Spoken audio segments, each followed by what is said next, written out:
उड़ीसा की जगन्नाथपुरी एक ऐसी रहस्यमय और चमत्कारी स्थल जहां के रहस्य सबको हैरान कर देती है। जगन्नाथपुरी का जगन्नाथ मंदिर, जहां आज भी भगवान श्री कृष्ण का दिल यानी हृदय संभाल कर रखा गया है। हैरानी की बात तो यह है कि वह दिल आज भी जीवित है और अपने अद्भुत शक्तियों के साथ धड़क भी रहा है। और इस बात को उन्होंने खुद बताया, जिन्होंने इस दिल को छू कर महसूस किया है। उन्होंने बताया कि आंखों पर पट्टी होने के वजह से उन्होंने कुछ देखा तो नहीं, पर हाथों में जब उस दिव्य हृदय को पकड़ा तो लगा जैसे कोई खरगोश फुदक रहा। सवाल आता है कि भगवान श्री कृष्ण का दिल इस मंदिर में आया कैसे, और क्या वास्तव में यह भगवान श्री कृष्ण का ही दिल है? चलिए जानते हैं इस वीडियो में भगवान श्री कृष्ण के हृदय से जुड़े और इस मंदिर से जुड़े कुछ रहस्यों को। तब तक चैनल को सब्सक्राइब जरूर कर लेना। हालांकि इस बात का कोई साइंटिफिक प्रूफ तो नहीं है, पर कुछ कथाओं के अनुसार द्वापर युग में महाविनाशक युद्ध महाभारत हुआ था। यह युद्ध इतना ज्यादा भयावह था कि इसकी कल्पना आप आज हरियाणा के कुरुक्षेत्र में देख कर सकते हो। वहाँ की मिट्टी आज भी खूनों से ही लाल है। इस महाविनाशक युद्ध के बाद भगवान श्री कृष्ण पेड़ की छाया में विश्राम कर रहे थे, तभी वहाँ पर एक जरा नाम का शिकारी शिकार पर निकला। भगवान श्री कृष्ण का पाँव मृग के नयन के जैसा चमक रहा था। जरा नाम का वह शिकारी मृग नयन समझकर उस चमकते चरण को अपने तीर से भेद दिया। लेकिन जब पता चला कि जरा का तीर भगवान के पैर में लगा है, वह रोते हुए भगवान से माफी मांगा। लेकिन भगवान ने कहा कि तुम रो मत, ये मेरी ही लीला थी, क्योंकि पिछले जन्म में तुम बाली थे और तुम्हें मैंने छुपकर तीर मारा था, और तभी मुझे ये श्राप मिला था जो आज पूर्ण हुआ है। उसके बाद भगवान श्री कृष्ण अपना देह त्याग देते हैं। तब पांडवों ने ही भगवान श्री कृष्ण का अंतिम संस्कार किया था। इस अंतिम संस्कार में भगवान श्री कृष्ण का शरीर पांचों तत्वों में मिल गया। तभी अचानक पांडवों ने देखा कि एक अद्भुत प्रकाश उस राख को चीरते हुए बाहर की ओर आ रही थी। उन्होंने उसे अपने हाथ में उठाया और वे इसे देखकर हैरान थे। तभी वहाँ पर आकाश हुई कि उसे उस जल में प्रवाह कर दे, और उन्होंने उस दिल को जल में प्रवाह कर दिया। उसी रात भगवान श्री कृष्ण राजा इंद्रधन के सपने में आकर बोले कि मेरा दिल जल में प्रवाहित है, उसे जाकर निकाल लो। राजा इंद्र की नींद खुली और वह दौड़ते हुए समुद्र की ओर गया। उसने देखा कि एक चमकती हुई चीज पानी में चलते हुए आ रही है। उस अद्भुत रोशनी को देख वह समझ गया कि यह भगवान का ही दिल है। उसने उस दिल को लकड़ी के साथ बाहर निकाला और राजा इंद्र ने वहीं पर एक मंदिर का निर्माण करवाया। तब सबसे बड़ी समस्या वहाँ पर यह बनी कि कोई भी मूर्ति बनाने के लिए उस लकड़ी को काट नहीं पा रहा था। तब स्वयं वहाँ पर विश्वकर्मा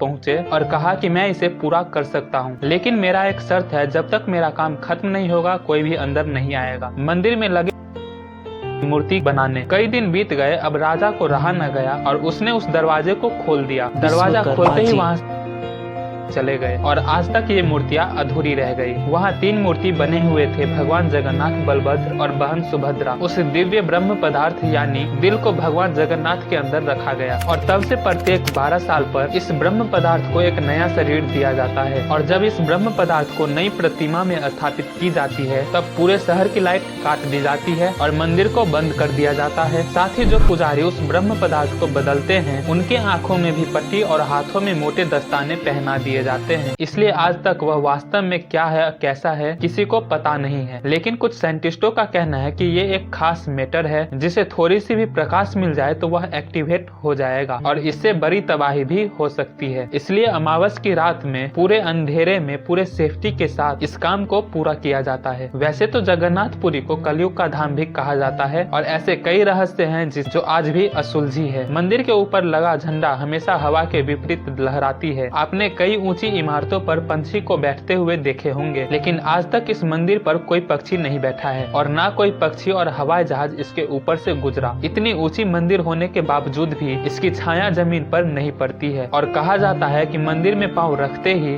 बाहर की समुद्रों की आवाजें आना बंद हो जाती है। ऐसे कई रहस्यों से घिरा यह मंदिर किसी अद्भुत चमत्कार से कम नहीं है, और इसलिए विज्ञान भी इससे दूर रहना ही ठीक समझती है। दोस्तों, इस मंदिर के बारे में आपका क्या कहना है कमेंट करें, साथ ही जय जगन्नाथ जरूर लिखें, और ऐसे ही रहस्यों से जुड़े वीडियोज के लिए वीडियो को लाइक और चैनल को सब्सक्राइब जरूर कर लें। मिलते हैं अगले वीडियो में।